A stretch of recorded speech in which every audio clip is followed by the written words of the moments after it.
Good day, I'm Dr. T and welcome to my office. So I have finally read Grading for Equity, at least finally finished it. I started reading that a while back, and when I really don't enjoy a book, it takes me a while to get through it. And by read, I mean I did it on Audible. So maybe my commentary should be with the narrator, the person reading the book, but I think it really goes to the author.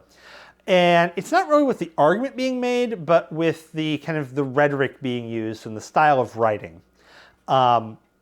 Which I will get into kind of the second part. First, I guess I probably should summarize the book. And basically, the author is coming up with a series of best practices. They say 5 best practices. I'm not entirely sure which of the best practices are the 5. Because once again, I'll get to that in the writing part. That I have lots of issues with the way this was written. Like, editor, please. They need one. But they have these series of best practices that are intended to make grading more accurate and more equitable, making sure that the student's grade really does reflect how much they know at the end of the course, and encouraging students to have a growth mindset, to learn more and to engage through the course material and not kind of shut them down and perpetuate inequalities. So I guess the logical place to start, contrary to where the author starts, would be what are those best practices? And kind of the somewhat coherent order, you've got removing grade information that is not actually about meeting the standards that the student is trying to achieve.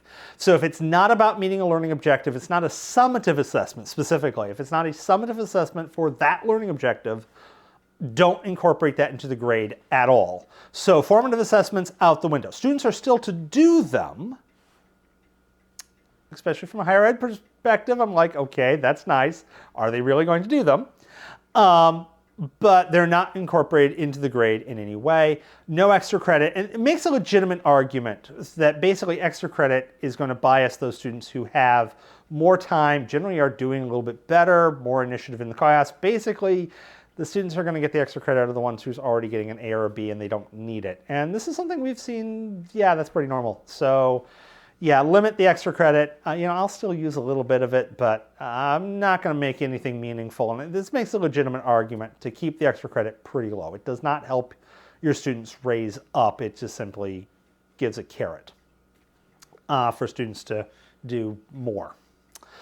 And then, this is somewhat more controversial, take soft skills and exclude them from the grade. Maybe put them in their own separate assessment, completely separate grade.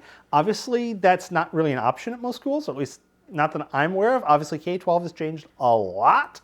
So if that particular school allows for like a citizenship grade and an academic grade, great. If not, keep the soft skills out of the academic grade. And this also includes things like having no firm due dates or only having firm due dates at the end of the semester. The author actually suggests not even having that, allowing students to continue and turning assignments after the end of the semester. Like I can't do that. I literally am not allowed to do that. Sorry. Like, wow. It's like, okay, I can get this. The student who maybe has some behavioral issues but actually understands what's going on, the grade should reflect what they understand going on. However, once again, there's a certain level of like due dates need to be there for a reason. There are reasons for due dates. The author alludes to this, but there's a little bit of kind of maybe a little bit of a disconnect going on over here. But I kind of generally see the idea of what's going on here. The next argument is to go for a 0 to 4 grade scale. Basically, don't do points, don't do percentages. The issue ends up being is that, you've got a 10-point window to get an A, a 10-point window to get a B, a 10-point to the C, 10-point for a D, and then a 60-point window to get an F. So that basically means most of your grade scale is F and differentiating different levels of failure. And then this also makes it very mathematically very easy for a student to get behind. And there's no real catch-up mechanic. There's no blue shells per se. So the argument here is you go to a 0 to 4 grade scale where an A is a 4, a B is a 3, GPA. You all get the general idea. And so each assignment is given a letter grade that's turned into a number. and then you do basically a GPA calculation. This gives you many of the same benefits of doing a minimum grade of 50%, but gets rid of the whole kind of abuse of math and the whole weird obfuscation of I didn't do it, but I got a 50% on it. Like, yeah, no. So I'm all for this. I don't have a way of doing it at my school. I don't think I can. It definitely doesn't fit into the learning management system. This is one of kind of the author's pet peeves. The author basically is like, ditch the learning management system. Completely get rid of it. Use it only to report grades. Don't use any calculations. Do all of that on a spreadsheet. And it's like, I don't think I can pull this off. I'm going to get a lot of blowback from students if I try and do this. And by the way, it's going to get even worse here in a second for things that are going to get blowback. But 2 points to get before there. The next one, and the one I kind of half agree with, is a very heavy reliance on rubrics. Put lots and lots of work into very detailed rubrics for all assignments. And the goal here would be, multiple instructors teaching the same subject using common rubrics, calibrating the rubrics so they're grading the assignments the same, doing calibration activities with students so that the students, say, grade activities or grade sample assignments using the rubric before they do the activity so they get an idea of what's going on. The idea here is to maintain transparency. Now, I have a couple of minor issues. One, generally speaking with rubrics, I found them to be either incredibly detailed to the point where the student is almost an algorithm. So if the student deviates from the exact plan in any way, they get off the rubric and all of a sudden you're trying to shoehorn them back into the rubric, or the rubric is open enough that they can fit different interpretations of the assignment, diversity of ideas of the assignment, but then they become very, very subjective. There is an argument, I think it is in the Specs Grading book that I reviewed a while back. It might have been from BCCE, could be an Ungrading, I'm not for sure which one. It's one of the places I've encountered makes the argument that rubrics are really subjective measurements given a facade of objectivity. And so unless you're being very formulaic and the student is becoming almost an algorithm in creating their assignment, you kind of run into that problem. And so I see where the author is going, but I definitely kind of have the good rubrics, definitely certain assignments, you're absolutely going to need them, but let's not pretend like rubrics are perfect and infallible, which I think the author is getting a little bit towards that category of the rubric is everything. The, I think, fourth major approach that the author is going for is effectively infinite redos. And in this case, the author is almost going into specs grading territory if you didn't have the binary pass-fail. So obviously the solution to rubrics is you do pass-fail. It's either good enough or it's not. You're either right or you're wrong. So you go full specs grading. And for a more math-based course like I teach, that works great. Students either get the right, it's either right or it's wrong. Obviously, it doesn't work for a writing assignment. Writing assignments, you're going to have to do rubrics. But the authors basically have multiple retries and only grade based on the most recent summative assessment and require students to do the reattempts. So either have them come in after class. I can't require my students come in after class, let's just be honest. Or build it into the next quiz or the next test, the reattempt for the previous one. And so if they didn't get top scoring, they have to do it again. Alternatively, or kind of conjunctively with this, require students to do reviews, reflections on why they didn't get the top scoring on their previous summative assessment. Have them redo formative assessment. This leads into kind of a tension that the author has in their writing of this almost libertarian versus paternalistic tension. And I don't feel like the author is aware of the tension, where in one part of the book, they'll basically say, it's up to the student. If the student doesn't do it, that's fine. Either they didn't need to do it, or if they did need to do it, then they're going to bomb the summative assessment, and then they'll learn they need to do the formative assessment, so they need to do these activities, that other activities. And then other parts of the book, it's like, they must do it. Not entirely sure how you're going to get them to do it, because it's not part of the grade. But it's like, well, they have to do this. And they have to do this other one. So it's this really interesting dichotomy between libertarian and paternalistic, which, once again, I don't think the author quite grasps what's going on. But with this redo approach, one, I do see this in a lot of college students coming in, like, oh, I'm going to redo this test. Like, no, you're not. Like, this is college. We don't usually do redos. And the author's like, oh, but professors do redos all the time. Like, no, we don't. Go to college. Very few faculty that I know do redos. These are all kind of one or done. Now, I don't disagree with the idea of being able to redo an assignment. Especially if you put in coupling with like a pass-fail grading system. Once again, this is almost like a proto-specs grading. And so it's like a lot of the stuff is like I mostly agree with because I like specs grading, and the author is getting to like half a specs grading. It's to this proto-specs grading, which, given in mind the book is, I think, like 5-6 years old. So yeah, this is about the same time specs grading is coming around. So I can kind of see this kind of co-evolving with specs grading, and specs grading taking some of these ideas and running with it further. Although specs grading actually evolves from contract grading, which dates to like the 70s or something. Fixes the major problems with contract grading. Contract grading's got issues, which get solved with specs. Okay, so the first kind of 4 general best practices I may have a few qualms with, I may have some caveats with, I don't disagree with. You know, limiting extra credit, cutting the point value for your formative assessments, even if it's not to 0, I may have some issues with 0, but there are times I do formative assessments with 0 weight, and, half the students don't do them. They probably should, but they don't. But, I understand, even if you don't do a 0 weight, you can go partway there by putting a small weight, just enough to incentivize students to do it, not enough to actually affect the grade. You shouldn't have 80% of your grade being just, did you do the homework? That's a problem. I can see being reasonable on, timetables, set due dates, kind of like, well, is there a reason it has to be due then?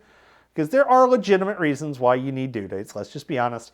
And maybe have a setup where it's more like just, well, you didn't turn it in.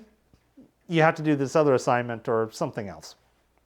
So I get the idea of not trying to convolute too much into the grade setup. Also, the 4-point grading system, actually, I like the idea, especially if you're in K-12 and you need a catch-up mechanic. The catch-up mechanic in college is if you fall too far behind right off the bat, drop the course and do it again. You can't do that in K-12. You can't drop a course and do it again. You're required to go to high school or to grade school or whatever. So yeah, I get that. And it's like, okay, the redos, if in a specs grading context, I like. If in a kind of a more traditional setup, I don't particularly care for. And then, the rubrics, yeah, once again, I've not often found rubrics I particularly like. I've had several rubrics like, oh, these were done professionally, like these things are god-awful. But it's, they're really hard work to get a really good rubric. But if you can get a good rubric, it does really make things better. So the first set, I don't disagree with. Now, the 5th point, I've got issues with. And the 5th point is this idea, it's almost like a proto-ungrading, but it's not kind of a student-instructor come to a conference. It is the instructor looking at all the information that the instructor has and assigning a grade. Not based on any mathematical operations. Maybe based on a rubric. If it's based on a rubric, then this is a variation on specs grading, and I'm fine with it. But if it's just like, well, the student, they made these standards, they didn't meet these standards, I'll give them a B. There's no structure for that. This isn't getting rid of bias, this is baking it in. This is making grade appeals like a default part. This is just asking for grade appeals because you've got no why was this? And maybe you write a long narrative, and maybe you can get by with this in K-12, but in higher ed, students, I'll have students challenging different assignments like, well, why did I get such a bad grade? I'm going to, take this to the dean. And it's like, well, you got a bad grade because you didn't do this, this, this, this, this. This is how your points line up. You're just flat out wrong on these answers, and they'll still challenge. So it's like, this is just not going to be okay. Okay, so the camera is saying my battery is dying, so I need to get a new battery. Okay, I'm back with new batteries. Both of these guys needed new batteries. So where I left off was kind of summarizing the best practices and a few of my thoughts on this. I think I probably did a adequately lousy job of summarizing those, so I'm just going to move on to my thoughts on the book. My major issue with the book, a couple of major issues with the book, is going to be kind of first and foremost, what I described really wasn't laid out in the book. And where it was kind of the clearest laid out was in chapter 14 of 14. Basically, the first 10 chapters, you hear problems. It's a very negative read. You get general ideas of the problems with the current grading system, but you don't hear the author's solutions. You don't hear what you should do. You hear what you shouldn't do. It has this very negative tone. One is very uncomfortable to read, which is really why I put the book down because I had to. Life got in the way, and then I did not want to pick that thing up because of this. And you're also left wondering, what on earth are you supposed to do?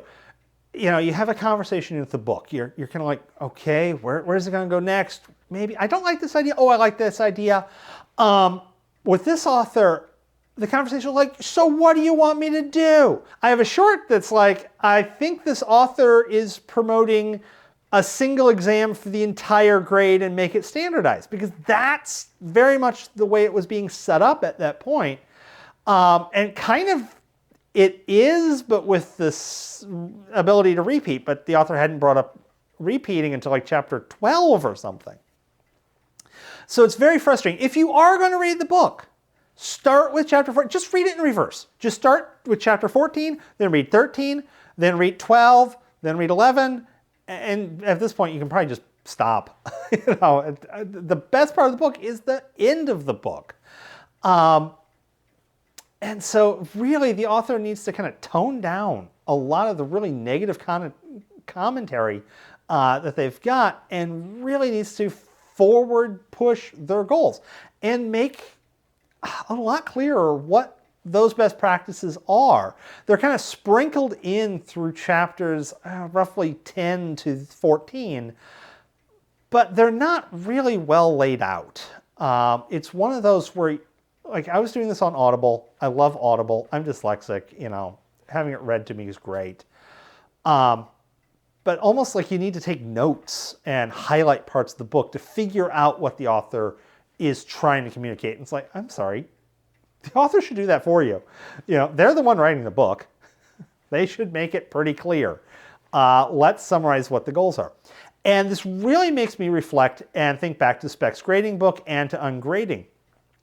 And once again, ZoeBee's. ZoeBee's video does this goal, has very much the same message, much better than this author. She's a lot less negative, let's just be honest.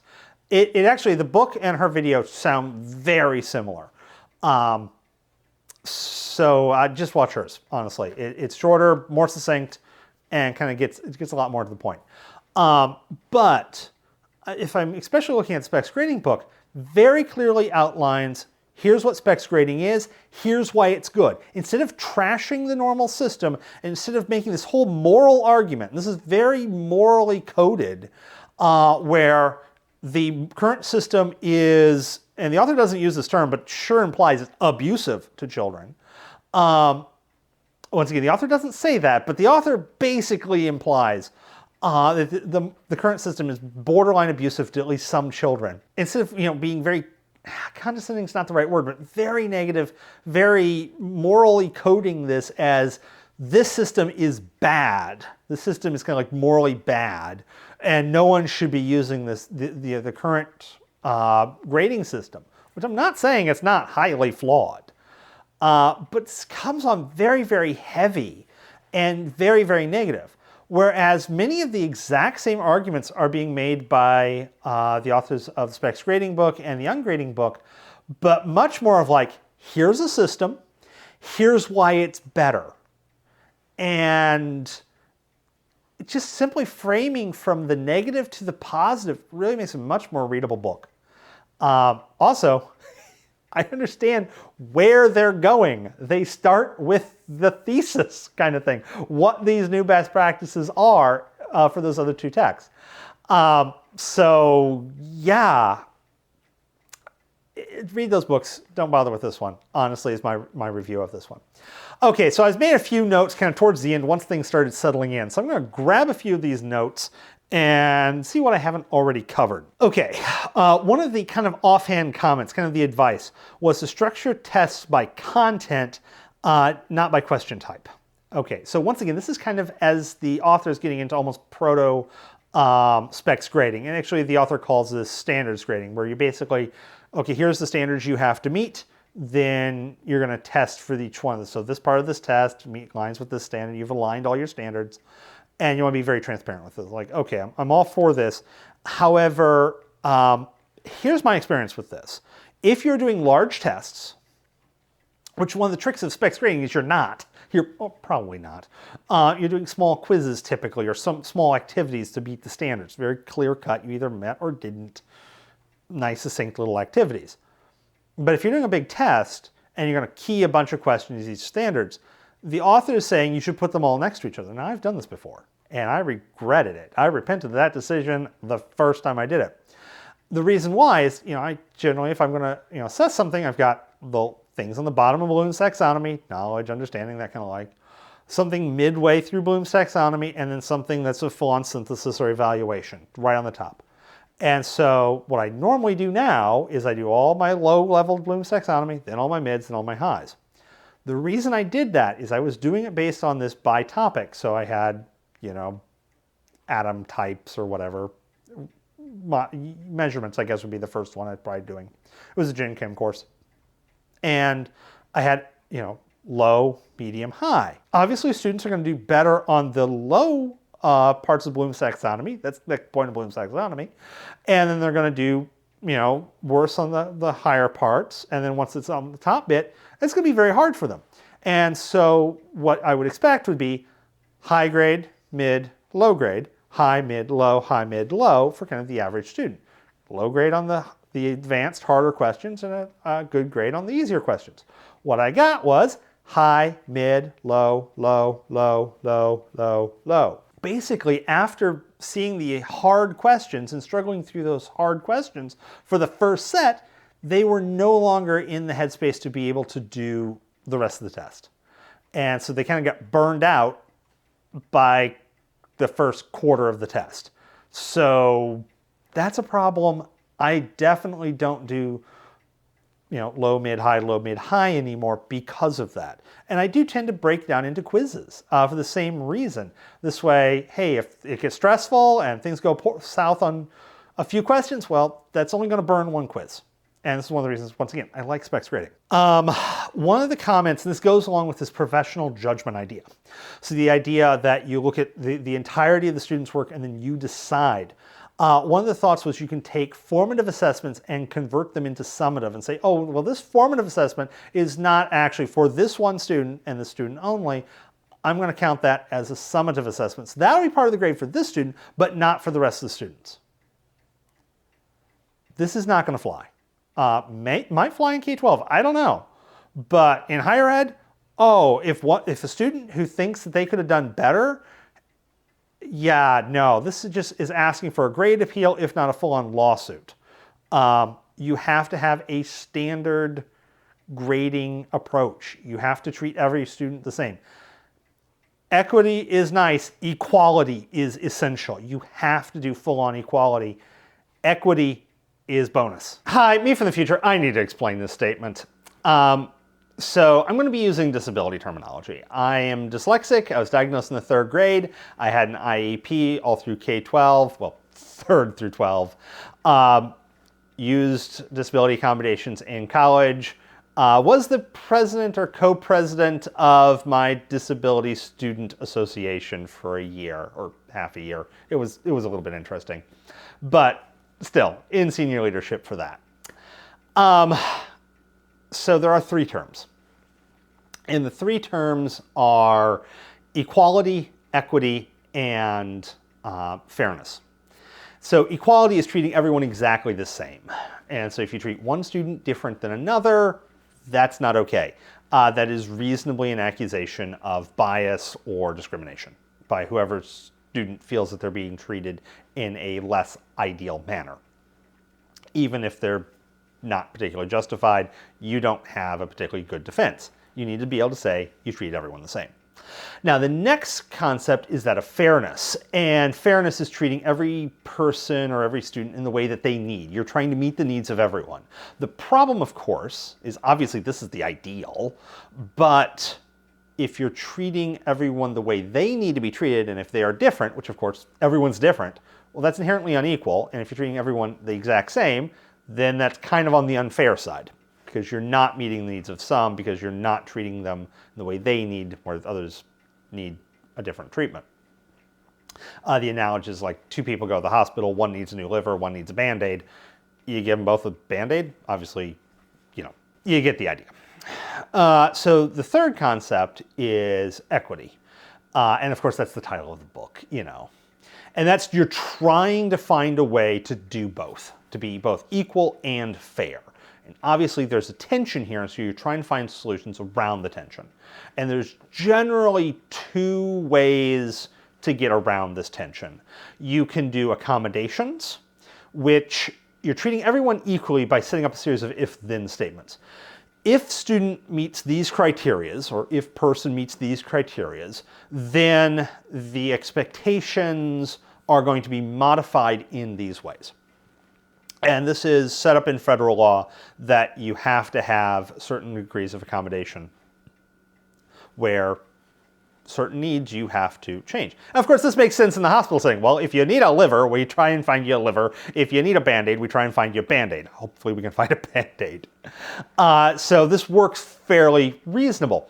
There are some issues with accommodations. Obviously, there are bad actors. There are people that try and game the system for their own personal benefit. Who, they don't need the accommodation. They don't truly fit in that if category, but they're going to try and get the then part. They're going to try and get the benefits. This is how emotional support peacocks happen. Because of this, then any kind of accommodation setting is quite often vetted at a somewhat more professional level.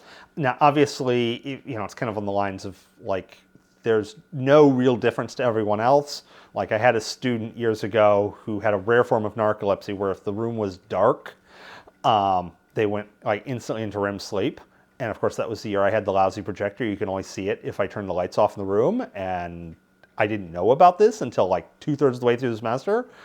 Once I learned about this, like, okay, I can make an accommodation. I just won't turn the lights off. I'll get a better projector kind of thing. That's a different story. That gets into the next category, which is called universal design.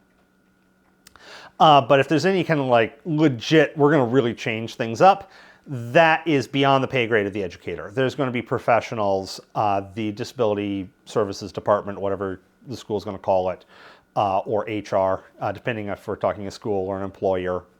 As a faculty member, if you need accommodations, it's HR, not the disability student department. They're going to handle it. They are professionals for that. As an educator, odds are you're not a professional for that. So this is above your pay grade.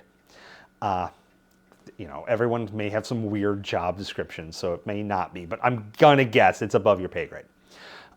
Which, reading a book and discussing, potential accommodation activities, like, okay, but this is above my pay grade. I'm not allowed to do this.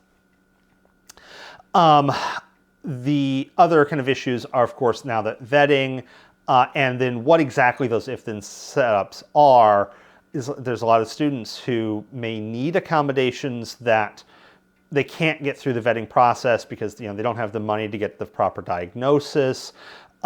Maybe the scenarios for accommodation are created too narrowly, where they've got a need that it needs accommodation, but there's no accommodation pre-set up for them, kind of thing. And they're, trying to change that is a Herculean effort. So creating accommodations for students may be imperfect. We're mortal. Everything we do is imperfect. So we're trying to do better than we've done before, but we are never going to be perfect. And that's just normal.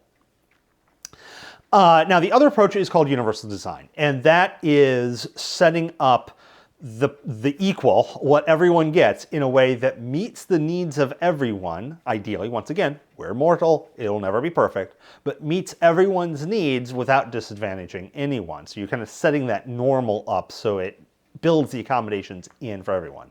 So this could easily be like not turning the lights off in the room kind of scenario, or having, say, multiple forms of education, doing some kind of like remote video as well as an in-class lecture. So a student who misses the lecture can see the video, student who doesn't learn very well from the video can learn from the lecture, doing active learning, etc. So you got a multi-approach. This is going to probably help everyone who doesn't actually need it, but it still may benefit them. The classic textbook example are curb cuts, essential for individuals in wheelchairs, but for those of us who aren't, they still can be quite helpful, shopping cart not having to hop a giant curb. They generally don't harm people, so it's like, hey, we're just going to make everyone's life a little bit easier by doing a little bit extra work. So there's a whole multitude of universal design approaches. I've got several videos on the topic. I am not an expert. I'm just, I know my experience kind of thing. So that is one approach. It's a lot of work, and sometimes setting up a universal design that meets absolutely everyone's needs is just not gonna, it's so much work that it's not possible. You may have paradoxes, etc. It's like, this just isn't gonna work. That's why accommodations are a thing. That's why you're not doing just one or the other. But with both of these, you have to keep everyone the same, either the same set of if-then statements, which would potentially then mean you've got a complicated rubric for your grading system. So if you want to say, I'll take this formative assessment as a summative assessment, then that's going to have to be pre-baked in, and it's going to have some scenario where that happens in some kind of like rubric or something. And thus it's universal to everyone, or you've got the kind of the if-then scenario. So kind of what I'm getting to here is that the professional judgment narrative of the author is not something I think that really fits in with this equality mindset. It's really trying to do fairness, but you can't do fairness. You have to do equality and attempt to do fairness on the side. You're trying to get fairness, but sticking to this equality. Otherwise, subjective interpretation and accusations of bias are just ripe to happen. Okay, back to the video. Okay, one idea on rubrics that I had not encountered before that I really like and I think really could fix a lot of rubrics. Me from the future again, I did not like how I did this part at all, so I'm just going to redo this part. One of the areas that came up in the book, the author brought up, that I had not thought of before, and it's going to like, okay, for this one reason, I'm kind of almost glad I read the book. It's a lot to get this one nugget, but okay, I really appreciate this, is a way of rethinking rubrics. And so I've had a lot of tension with rubrics in my life. A lot of the like, these are supposed to be great. It's like, these are not great.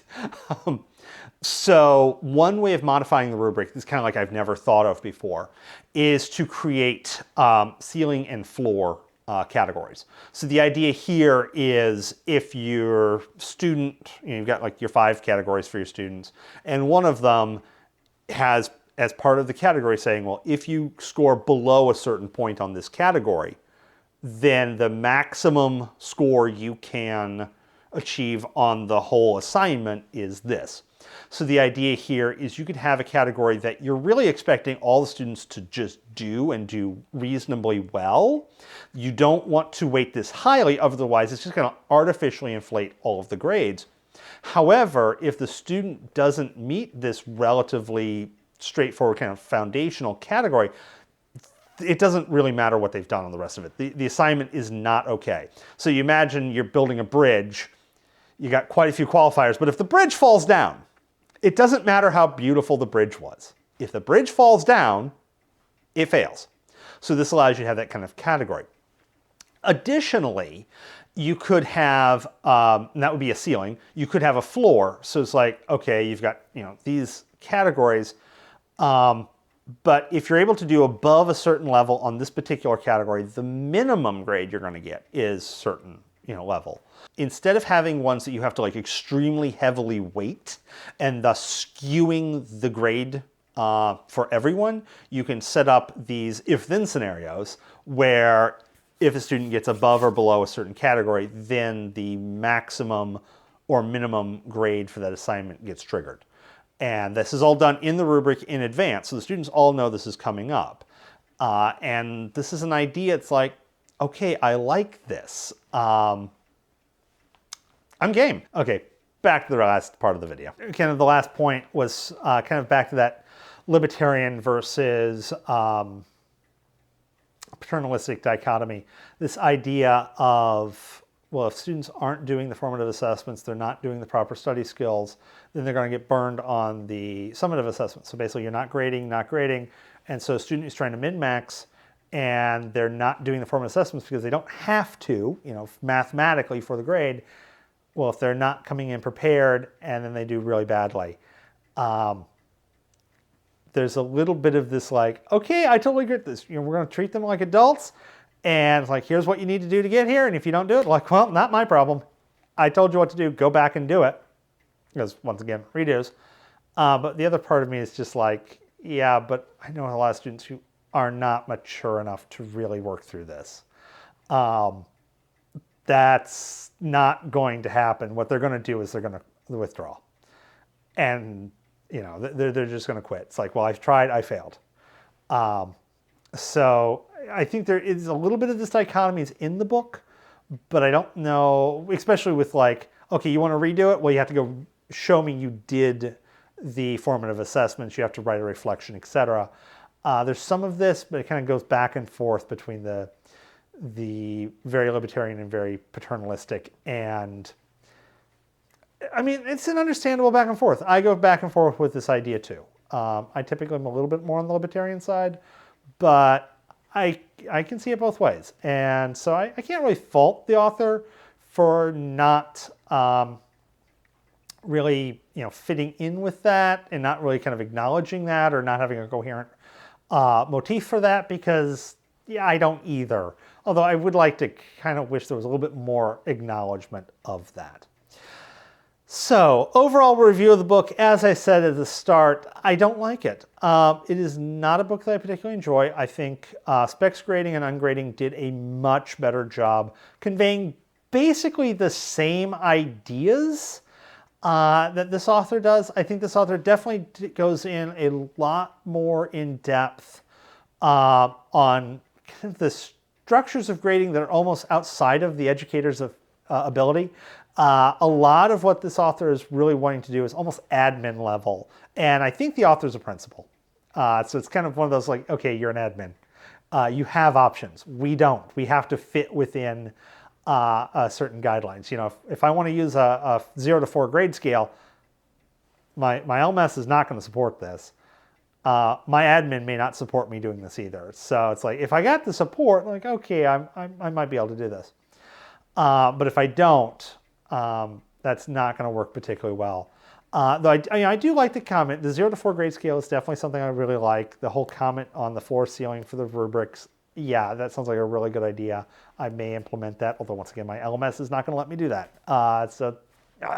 Which is one of the limits of the author, that, using an LMS does kind of tie our hands quite a bit. So with that, I will end this long rambly video review of Grading for Equity. And with that, have a wonderful day, and I'll see you in later videos.